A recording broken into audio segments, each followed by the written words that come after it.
it's definitely with a heavy heart that we have to come before the media today to talk about this tragic event that happened in Marshall Square. As many of you know already, the Resort Lifestyle Communities facility fell victim to a fire this morning. I'm going to have someone from the fire department talk about the specifics of the fire, but I did want to say briefly that thanks to the efforts of a lot of the response, a lot of the people that were involved, people that are behind me, agencies that are represented here, and really a concerted effort with all those agencies, I feel like a even worse tragedy has been averted. So that's a good thing in this particular case. We are so thankful for the outpouring of help from the community.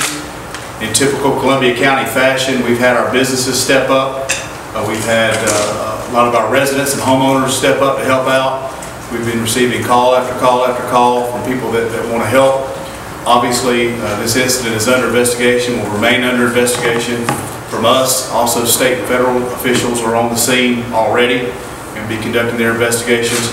We're receiving a tremendous amount of help right now from Red Cross, and again, almost every county department that could be touched by this has and is definitely involved in that. With that, I'll turn it over to Chairman Ron Cross, the Chairman of the Columbia County Commission, for a few words, and then we're going to let you speak directly to Chief Wallen with the Fire Department to talk about some specifics of the incident itself. Thank you, Scott. A few people I'd like to recognize on behalf of the Commission. We have Commissioners Allen, Morris, and Taylor here. Also is, of course, Chief Cooper with the Martinez Evans Rescue, the deputies of Clay Whittle's office, the sheriff, of course, Pam Tucker, all of the emergency management people, Jennifer Pennington with Red Cross. I believe, Jennifer, you had a relative in the building.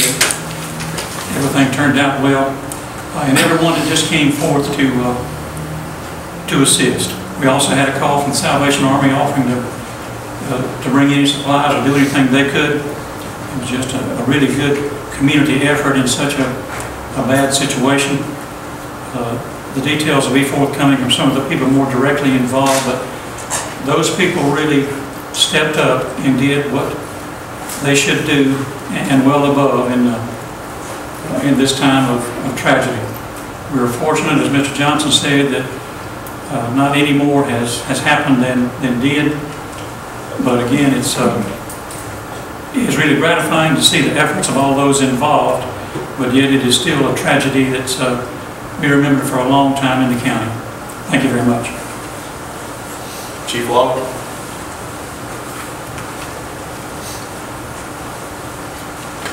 Morning. About 3:22 this morning, we received a call for a structure fire at the Marshall Square retirement community. On arrival, we did have a working fire. We began assisting with evacuations with the help of the Sheriff's Office and Gold Cross Ambulance Service. And also began a staging and accountability system to determine how many persons had come out of the building. Up until 10:30 this morning, we had 2 unaccounted for. They have now been accounted for. After 7 hours inside of a burning building, a ton of water being put onto it, we did find 1 person alive on the 3rd floor. We've also located someone that would be classified as a victim recovery. And that's the stage of the operation at this time, would be an active recovery. Until we complete that thoroughly, then we'll move on to salvage and begin the rest of the processes.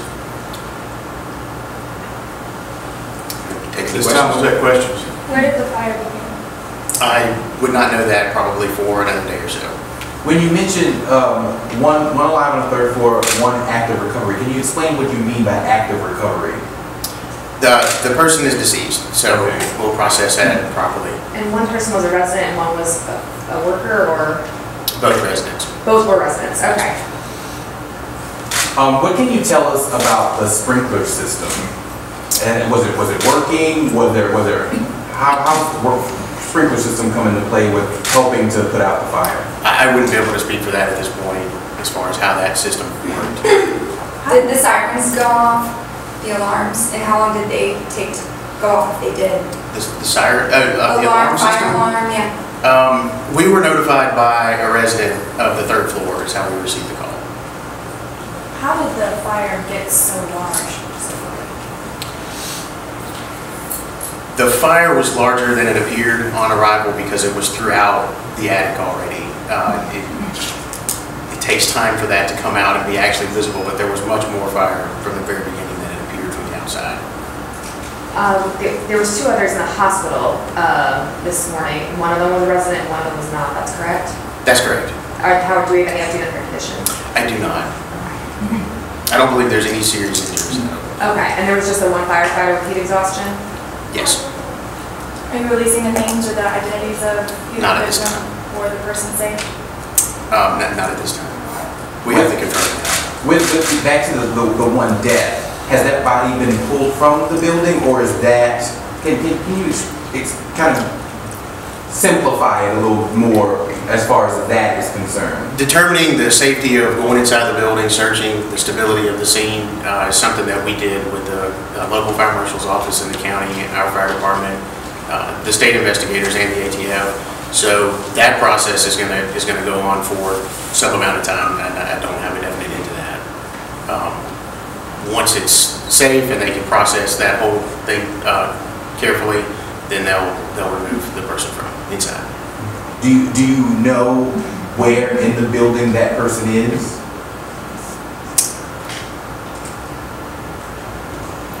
No, I do not. As far as the building goes, it's completely gutted. It's no longer salvageable. I would think not. Do we know anything about, was the structure built to meet fire code? Because the fire spread so far and fast. I wouldn't believe that we would have a certificate of occupancy if it didn't meet all the codes that are necessary. I talked to a couple people who live there, and they mentioned, with the alarms going off, that they thought it was another drill. And with something like this, as massive as we all saw the flames were, it's incredible, and all of us on the news side, and you guys too, to see things like this. And unfortunately, we have one death, but it could have been much bigger. What do you say to that, as far as, a place like this, a community like this, where people live close together and they've been having drills? Is that a success that they've been doing these drills and they were able to get people out? I don't believe they probably normally conduct drills at 3:30 in the morning, though. So I'm not aware of that. We're typically aware when drills and alarm systems are tested, so I'm not sure that would be the standard protocol to perform a drill at 3:30 in the morning, if that's what you're asking. Well, just drills in general, period, because it seemed as though they were knowledgeable. The people that I talked to who live there, they were knowledgeable about what the alarm sounds like, so they were able to react to it. Well, that's certainly the importance of drills, is so that it becomes not something that you have to think about, but it's the reason that we train, so that we'll do what we're trained to do, and you don't have to think about it. So that's the importance of drills in schools and communities like that all over, is to perform that in a non-emergency situation, so that when there is an emergency, they don't have to think about it. They know the path to leave. They know to contact buddies in some cases and things like that. Is that what you're asking? I have a general question. I know you can't speak to the sprinkler system in particular, but in general, if the sprinklers do work, does the monitoring company get a call, and that's how the call comes into all of you guys? Many systems are different. It would depend on what the requirements are for that particular facility, and I'm just not familiar with those. And in this case, you can't speak to that, how that system works? Correct. What about the inspections? Those inspections on the system? Yes. I don't do those, so I would assume that they meet the required codes. Did the residents have a pendant that they were wearing as you were evacuating them?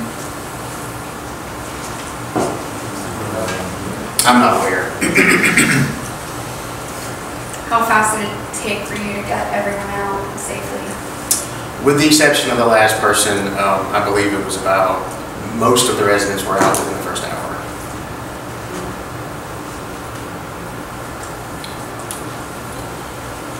If we don't have any other questions, what I would ask that you do, just a minute, what I would ask that you do is direct your further questions either to the county administrator's office. We'll be glad to take care of those if you have follow-up questions or follow-up things that you would need, or directly to the fire department through Chief Wallen's office.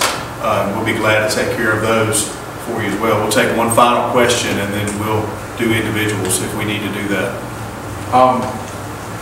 I know we kind of asked about the sprinkler system a couple of times, but do we know, were there sprinklers? Was there water coming from ceilings within the sprinkler system?